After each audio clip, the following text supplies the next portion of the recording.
Tu m'offres chaque jour ton infaillible amour, toi qui as fixé le cours des étoiles, sois mon encre, sois ma voix. Tu étends les ailes pour toucher les cieux, protégé par ta main. Ta grâce appelle à lever les yeux et suivre ton chemin. Tu m'offres chaque jour ton infaillible amour, toi qui as fixé le cours des étoiles, sois mon encre, sois ma voix. Ta miséricorde coule de la croix, ton sang m'a racheté. Tout ce que je suis me vient de toi, sans fin je te louerai. Tu m'offres chaque jour ton infaillible amour, toi qui as fixé le cours des étoiles, sois mon encre, sois ma voix. Sois mon encre, sois ma voix.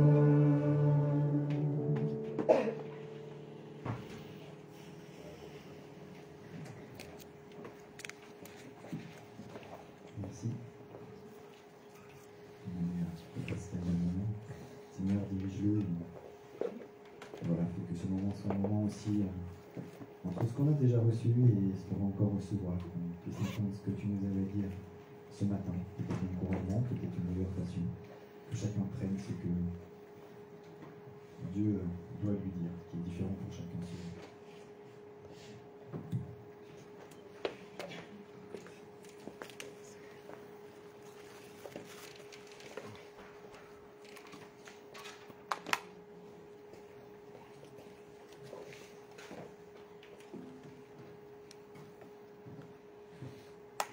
On est toujours heureux de se retrouver. Merci pour ce temps riche en partage.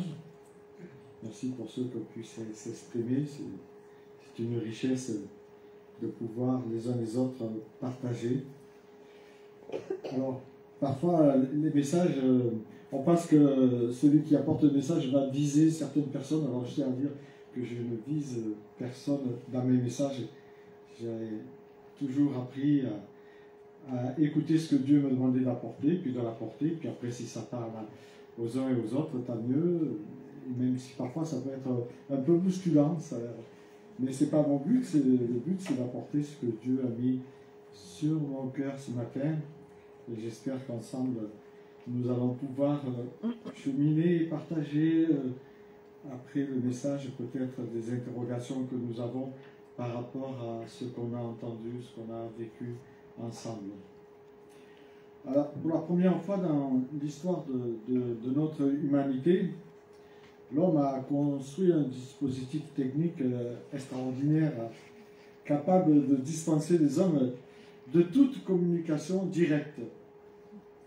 Bien sûr, les temps qui courent, cette période de Covid-19 nous a conduit à repenser les relations, que ce soit professionnelles, les relations sociales, les relations dans les familles et même les relations ecclésiales, notamment par l'incitation à la distanciation physique.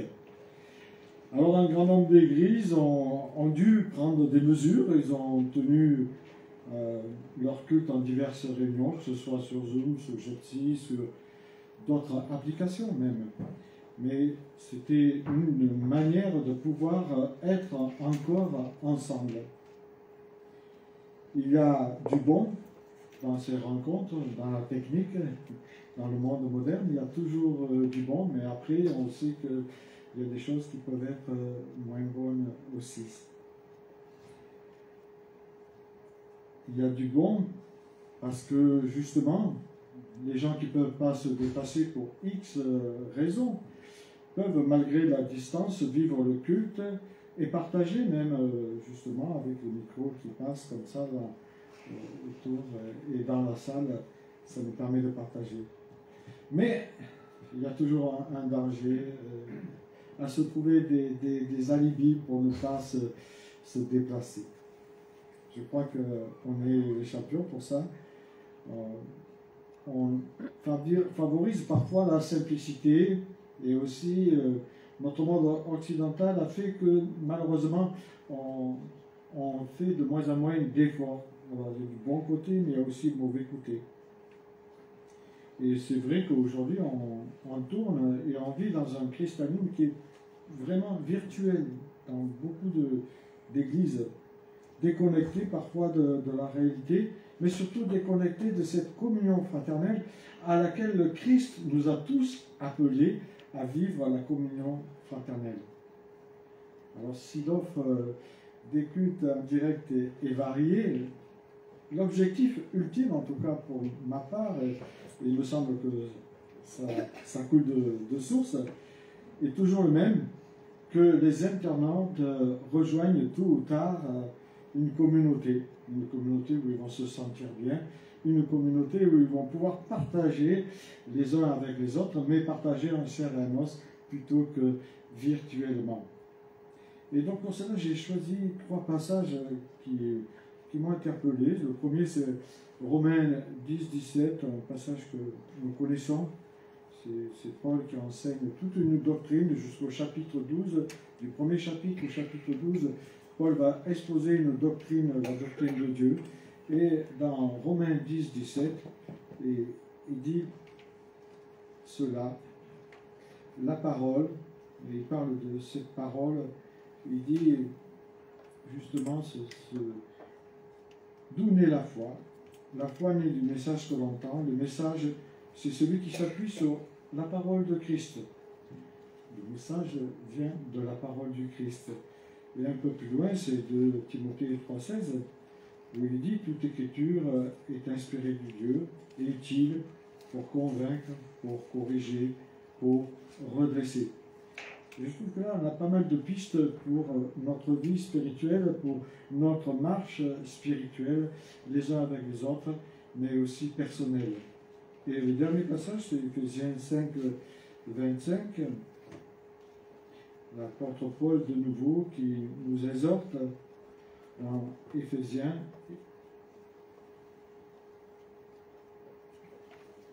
Juste le verset 25 d'Éphésiens. Quant à vous, Marie, que chacun aime sa femme comme le Christ a aimé l'Église, il a donné sa vie pour elle, afin de la rendre digne de Dieu, après l'avoir purifiée par sa parole, comme par le bain nuptial. Je sortirai les passages du contexte. Donc, Éphésiens 5 nous dit qu'il a donné sa vie pour elle, pour l'Église. Et puis il nous parle aussi que notre foi doit être conforme à la volonté de Dieu. Il nous montre quelque part, on pourrait dire, le chemin que nous devons suivre. La Bible est pour nous, en tout cas pour moi, le lieu essentiel de la révélation de Dieu, de qui il est, qui je suis, quel est le sens de ma vie. En fait, la Bible est là pour un indicateur pour chacun de nous. La parole nous aime, comme le dit Paul, à mener une vie conforme à cette volonté de Dieu. Et parfois, on cherche la volonté de Dieu. Et pourtant, dans l'Écriture, elle est souvent assez claire. Et pour moi, ça indique que l'on ne peut pas vivre sa foi selon sa propre volonté. Et pendant des années, j'ai vécu ma foi selon ma propre volonté. Voilà. C'est comme ça, parce que l'être humain, il est souvent tordu. Dieu, je dirais qu'il nous a laissé un cadre précis dans cette parole pour que justement on ne s'épanouisse dans notre foi, pour que vraiment on soit à l'aise avec lui, et quelles que soient les sources de bénédiction pour ceux que nous côtoyons, que nous soyons justement pour eux des sources de bénédiction, soit de près, soit de loin. Et on ne peut pas se permettre de prendre un passage de la Bible, prendre la Bible à la carte, on pourrait dire. Un chrétien, normalement, quand on est chrétien, on devient disciple du Christ. C'est-à-dire, on doit marcher à la suite du Christ, et comme lui l'entend, non pas comme moi je l'entends. Un disciple de Christ, son désir, c'est automatiquement, normalement, ça devrait être d'entrer dans cette volonté de Dieu. Sa volonté, ses œuvres pour Dieu.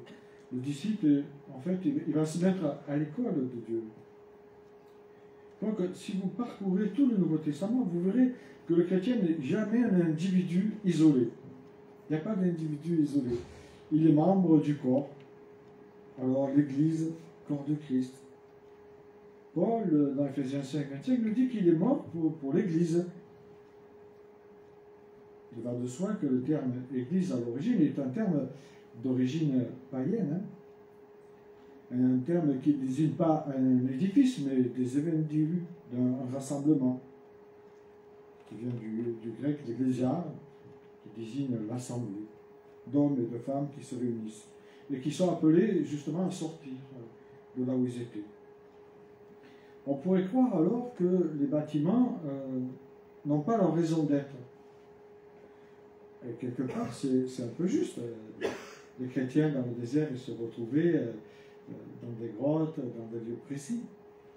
Mais il est bon d'avoir une vue de l'ensemble de l'Écriture pour mieux comprendre qu'est-ce qu'est l'Église locale. Parfois, on a l'impression que l'Église locale n'existe pas, mais pourtant, dans l'Écriture, on le voit. Et pour cela, il est intéressant de revenir déjà à l'Exode, au chapitre 13, où Dieu se manifeste au milieu de son peuple, au milieu d'une nuée visible. Il est visible pour son peuple. Il est là, visible de tous, cette colonne de nuée le jour et ce feu la nuit. Mais il était visible, à un endroit bien précis. Ensuite, il va donner sa loi à Moïse, on le sait dans l'Exode 20. Son peuple, et à travers de Moïse, Dieu ordonne justement de construire un tabernacle avec une précision extrême des matériaux, de comment ça doit être construit. Et il dit, dans Exode 25, le peuple me fabriquera un sanctuaire pour que j'habite au milieu de lui. Et tout à l'heure, il y a un passage du psaume qui justement nous l'a rappelé. Le tabernacle alors devient au départ le lieu de rencontre des croyants. Ils vont se retrouver dans ce tabernacle. Ça va devenir le sanctuaire visible pour chacun, et même visible pour les peuples de l'extérieur étranger. La sainte demeure de Dieu, comme elle est appelée dans certains passages de l'Écriture. Un lieu où Dieu est présent, où Dieu habite. C'est le centre religieux et le point de repère pour chacun et chacune. Ensuite, quand on parcourt l'Ancien Testament, on voit que le roi David proposera justement de remplacer ce tabernacle où se trouvait l'arche pour justement une maison permanente. Cet immense temple de Jérusalem sur la colline de Morija où on voit encore aujourd'hui le mur de lamentation de la mosquée d'Omar qui est là-dessus aujourd'hui. Dieu nous est dit dans l'Écriture que Dieu a approuvé l'intention de David. Mais il voulait que cette maison soit bâtie par Salomon parce que David avait trop de sang sur ses mains. Cette promesse elle fut accomplie. Salomon a entrepris une construction comme Dieu lui avait demandé, suivant ses instructions. À son tour, le temple va devenir un lieu d'adoration. Du tabernacle, on passe au temple. Et les psaumes nous disent louer l'Éternel dans la grande assemblée. C'est ce qui a été dit ce matin. Il y a un autre psaume qui dit par exemple, mais moi, par ta grande miséricorde, je vais à ta maison, je me prosterne dans ton saint temple avec crainte. Je suis dans la joie quand on me dit, allons à la maison du Seigneur, et j'espère qu'on est dans la joie de se retrouver tous ensemble pour louer, adorer le Seigneur, mais pour écouter sa parole et ensuite de partir pour la mettre en pratique. Malheureusement, le temple sera détruit par l'année de Babylone, 587-86 avant Jésus-Christ, et sera reconstruit en 70 après. Ce sont les livres d'Esdras, d'Néhémie, qui nous relatent cette reconstruction, le deuxième temple et les murailles plus tard. Le temple est reconstruit sous Zorobabel, restauré et agrandi sous Hérode. C'était quelque chose de magnifique. À partir de 20 avant Jésus-Christ, il a été construit, mais détruit à l'an 70, comme Jésus l'avait dit, comme il avait prophétisé dans Matthieu 24. Et on sait qu'à la mort de Jésus-Christ, le voile de ce temple s'est déchiré, justement pour nous donner accès auprès du Père, pour nous donner d'avoir une relation, on n'a plus besoin du souverain sacrificateur ou du sacrificateur. Donc il y a une rupture qui s'est opérée entre l'Ancien et le Nouveau Temple. Et lors de la Pentecôte, dans le livre des Actes, on peut lire que sous l'effusion de l'Esprit va naître l'Église, qui est désormais composée des rachetés de tous les temps, de tous les lieux. Et c'est là que Paul nous dira que le chrétien est habité par le Saint-Esprit, donc il devient le temple du Saint-Esprit. Et là, on pourrait croire qu'on n'a plus besoin de lieux et d'édifices. Mais en parcourant l'Écriture, on s'aperçoit d'autre chose. Le jour de la Pentecôte, on voit qu'il y a une église locale, celle de Jérusalem, c'est une grande église de Jérusalem.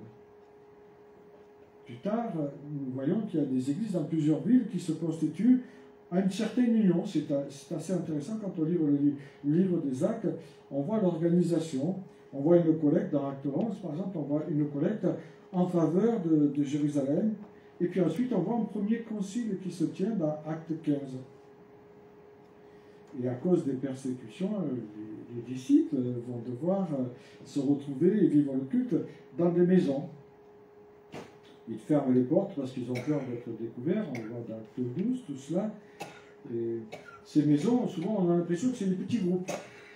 Mais ce n'est pas des petits groupes. Hein. Vous avez vu le film de l'apôtre Paul qui est relativement assez bien fait sur l'apôtre Paul.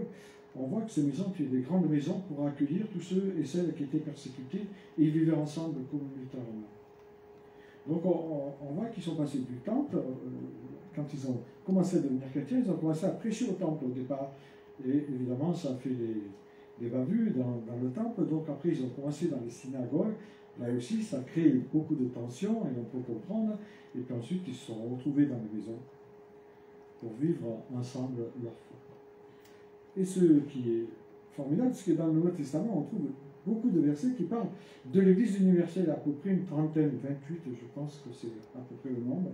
Mais il y a cette Église universelle, toutes les Églises en Christ. Et on retrouve aussi 35 Églises locales, des lieux où ils se retrouvaient. Et 77 sur 105 du Nouveau Testament parlent de l'Église locale. On pourrait dire 70% parlent de l'Église locale et seulement 30% de l'Église universelle. Et quand on parcourt bien l'Écriture, on s'aperçoit que Pierre, Barnabas, Jean, tous les apôtres, Timothée et bien d'autres exercent leur don, leur ministère dans une église locale. Et donc on voit que l'église locale existait. Même si on n'est pas attaché à des bâtiments, les chrétiens se retrouvaient dans un endroit précis. Et ils étaient souvent nombreux, comme dans le désert. Nous voyons que chacune des églises comprennent diverses activités où chacun peut exprimer et vivre ses dons, mais toujours dans un cadre précis. Si vous prenez 1 Corinthiens 12 jusqu'à 14, vous voyez que Dieu, au travers de l'apôtre Paul, va remettre un cadre précis, parce qu'il y avait un petit peu de désordre dans cette église de Corinthe. Il a fallu qu'ils se reprennent à 4 reprises. Dans le Nouveau Testament, on ne retrouve pas de chrétiens, comme je l'ai dit, qui vivent leur foi en électron libre. Ça n'existe pas dans l'Écriture. Vous ne le trouverez nulle part. Loin du corps. En fait, on est liés les uns aux autres qu'on le veuille ou non, Dieu va nous lier les uns aux autres. Parfois, ce n'est pas toujours simple, mais c'est ce que Dieu attend de nous. Et pourtant, si on relève cette étude que Sébastien Fath a fait, historien et sociologue protestant, il a fait une étude assez intéressante sur les gens qui sont en périphérie des églises. Il a comptabilisé 100 000 évangéliques en dehors des églises. C'est énorme. 100 000, ça fait un nombre à rajouter, quoi. Soit pour des raisons, alors attendez, il y a diverses raisons, la maladie, la vieillesse, l'éloignement aussi, hein. Donc, mais aussi, il dit, soit d'une pratique pour un temps donné, parce que ces chrétiens sont dans une crise personnelle avec le corps du Christ, c'est-à-dire avec ceux qui la composent. Ou encore, il dit que d'autres préfèrent une pratique virtuelle par Internet. Et là, je dirais que c'est un mauvais alibi, quand on peut se déplacer, bien sûr. Certains ont décidé de vivre leur foi dans un cadre qui leur est propre. Ils se constituent leur cadre à eux. À tout moment que je participe au culte, je n'ai pas besoin de rencontrer des frères et des sœurs. Malheureusement, ils s'éloignent du corps sans même se rendre compte qu'ils s'amputent, mais qu'ils amputent aussi le corps. Et quand je pense à des frères et sœurs qui sont en Algérie, qui font tout pour se retrouver, ils pourraient vivre comme nous sur Zoom le culte, mais ils préfèrent se retrouver au péril parfois de perdre leur travail, même d'être bastonnés, molestés, mais ils veulent se retrouver. Donc on voit l'importance de l'union que Dieu a créée par son esprit quand il a mis son esprit en chacun de nous. Il fait de nous le temple du Saint-Esprit, mais ce temple est constitué d'hommes et de femmes qui doivent avoir le désir de se retrouver, même si parfois ce n'est pas simple, mais Dieu nous invite à nous retrouver. Et c'est sûr qu'on pourrait se dire, mais comment le chrétien peut être seul, puisqu'il y a tant de passages qui relatent les uns les autres. Je crois que c'est à peu près 150 passages qui nous parlent dans le Nouveau Testament, les uns les autres. Supportez-vous les uns les autres, aimez-vous les uns les autres, exhortez-vous les uns les autres. Il y a des tas de passages. Si le Seigneur avait voulu qu'on vive notre foi en autarcie, les uns et les autres dans un coin précis, il nous l'aurait dit. Mais il nous dit le contraire. Et c'est assez intéressant parce que parfois ça peut aller à l'encontre. Parfois j'ai pas envie d'aller au culte. Ou parfois j'ai envie de rester en pyjama, de regarder le culte sur Internet. C'est pas mal, Marc. C'est peinard, hein, mais c'est pas ce que Dieu attend de nous. À partir du moment où on est informe, je veux dire. Hein. Après, il y a des situations qui sont différentes. Mais Dieu nous invite à nous retrouver. Que nous le voulions ou que nous ne le voulions pas, nous faisons partie de ce corps, et si nous faisons partie de ce corps, eh bien, nous devons entrer dans ce que lui attend de chacun de nous. Participer à des cultes sur Internet ne risque-t-il pas de me priver de ces liens fraternels qui sont si chers au Christ? En fuyant l'Église, n'est-ce pas fuir la parole de Dieu et les exigences qu'elle contient, parce qu'elle contient des exigences, c'est vrai. Mais fuir les contraintes de sa parole, c'est aussi fuir le plan de Dieu pour nous et pour les frères et sœurs en Christ, pour les œuvres auxquelles il nous appelle les uns les autres, qu'il a préparées d'avance pour chacun et chacune. Et dans ma lecture de l'Écriture, je vois que chaque chrétien a le devoir de s'attacher à une église locale, quelle qu'elle soit, suffit qu'il se sente bien et que la parole de Dieu soit prêchée, bien sûr.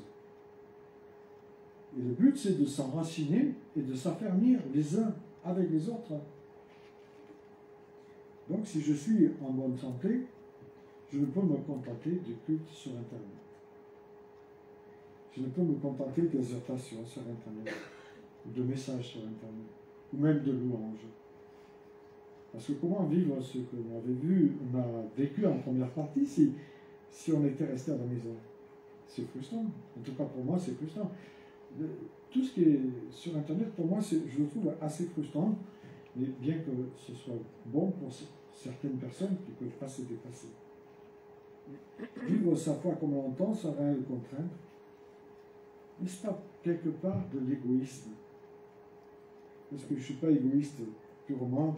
Est-ce que je ne manque pas d'amour pour Christ, mais aussi pour son corps, auquel il m'appelle à nous aimer les uns les autres? À celui qui a donné sa vie pour moi. Tout à l'heure, il y a eu beaucoup d'actions de grâce. Et je trouve que c'est formidable d'avoir beaucoup d'actions de grâce dans l'Église, parce qu'on est appelé aussi dans l'Écriture à avoir des actions de grâce. Mais comment vivre des actions de grâce si je vais à contresens de ce que dit l'Écriture? Il faut qu'on soit cohérent dans notre vie.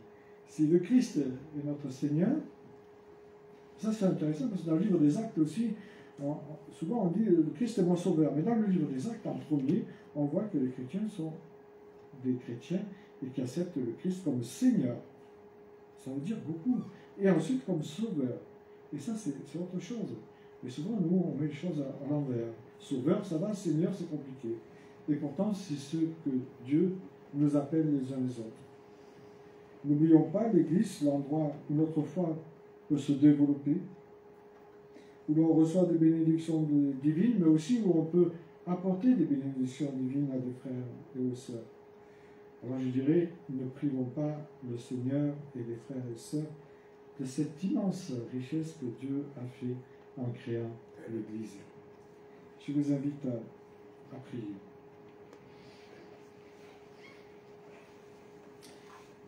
Seigneur Père éternel, nous te remercions pour ta parole. Parfois, c'est vrai, Seigneur, qu'il y a des passages qui peuvent nous rebuter, nous énerver même, parce que nous nous voyons pris à contre-pied de ce que nous vivons, de ce que nous pensons. Mais Seigneur, toi, tu veux nous apprendre à lire cette parole en nous approchant d'elle pour comprendre ce que tu attends de chacun et chacune. Merci pour ce cadre précis que tu as laissé pour chacun et chacune. Merci pour cette richesse de la connaître et de l'apprendre chaque jour et de trouver chaque jour des choses merveilleuses qui nous ramènent à mieux te connaître pour avoir une meilleure relation avec toi, mais aussi avec les frères et sœurs.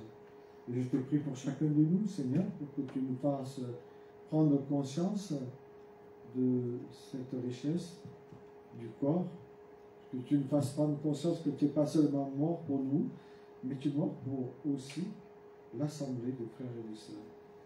Donne-nous, Seigneur, de vouloir vivre cette communion les uns avec les autres, malgré la diversité qu'elle compose, malgré l'arrière-plan social ou autre que nous avons. Donne-nous de vouloir vivre cela, parce que tu nous le demandes, que tu mettes en nous ce vouloir et ce faire de vivre cette communion à laquelle tu nous appelles. Et je te prie pour chacun de nous visiter, de nous parler tout au long de la semaine, de nous faire peut-être reprendre l'Écriture pour mieux comprendre ce que tu attends de nous. Je te demande cela dans le précieux nom de Christ, le Seigneur et Sauveur de nos vies. Amen.